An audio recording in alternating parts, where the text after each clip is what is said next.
الحمد لله رب العالمين والصلاة والسلام على سيد المرسلين أما بعد فأعوذ بالله من الشيطان الرجيم بسم الله الرحمن الرحيم الصلاة والسلام عليك يا رسول الله الصلاة والسلام عليك يا نبي الله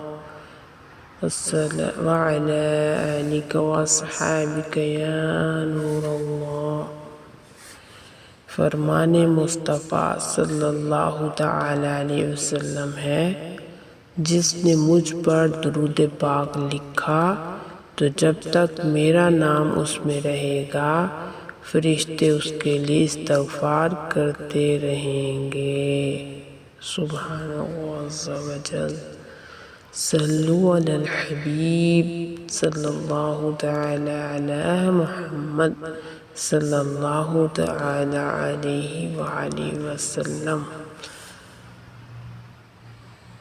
زندگی بے شک بے حد مختصر ہے اور ہمیں اس زندگی میں رہ کر ہی اللہ پاک کی عبادت کرنی ہے، اس لیے کوشش کریں کہ اپنے وقت کا کچھ حصہ دین کے لیے وقف کریں۔ وظائف، کلمات، قرآن شریف، درود پاک، ان چیزوں کو پڑھیں، سیکھیں، دوسروں کو بھی سکھائیں تاکہ ہم سب کے لیے صدقہ جاریہ ہو جائے۔ آج جو میں وظیفہ پڑھنے لگی ہوں وہ کلمہ طیبہ کا ہے۔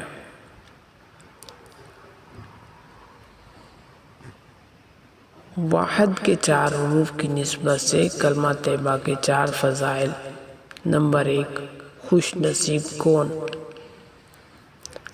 حضرت سیدنا ابو ہریرہ رضی اللہ تعالیٰ عنہ سے روایت ہے، انہوں نے عرض کی، یا رسول اللہ صلی اللہ تعالیٰ علیہ وسلم، قیامت کے دن آپ صلی اللہ تعالیٰ علیہ وسلم کی شفاعت سے بہرہ مند ہونے والے خوش نصیب لوگ کون ہوں گے؟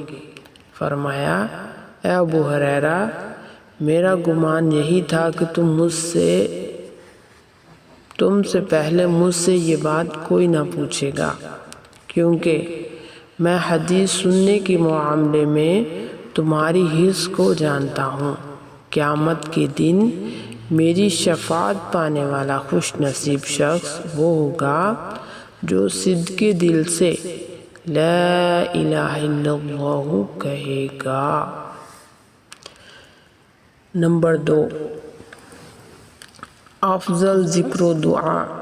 حضرت سیدنا جابر رضی اللہ تعالیٰ عنہ فرماتے ہیں، میں نے شہنشاہ مدینہ، قرار قلب و سینہ، صاحب معطر پسینہ، باعث نزول سکینہ، فیض گنجینہ صلی اللہ تعالی علیہ وسلم کو فرماتے ہوئے سنا، سب سے افضل ذکر لا الہ الا اللہ ہے اور سب سے افضل دعا الحمدللہ ہے۔ صلو علی الحبیب صلی اللہ تعالی علی محمد صلی اللہ علیہ وسلم۔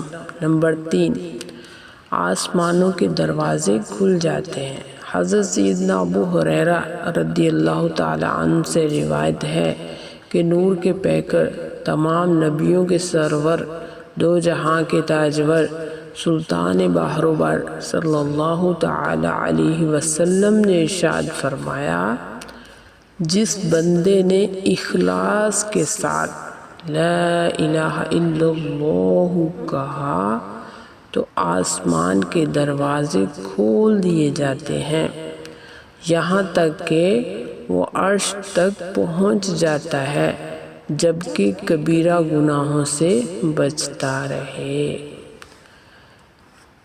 نمبر 4، تجدید ایمان۔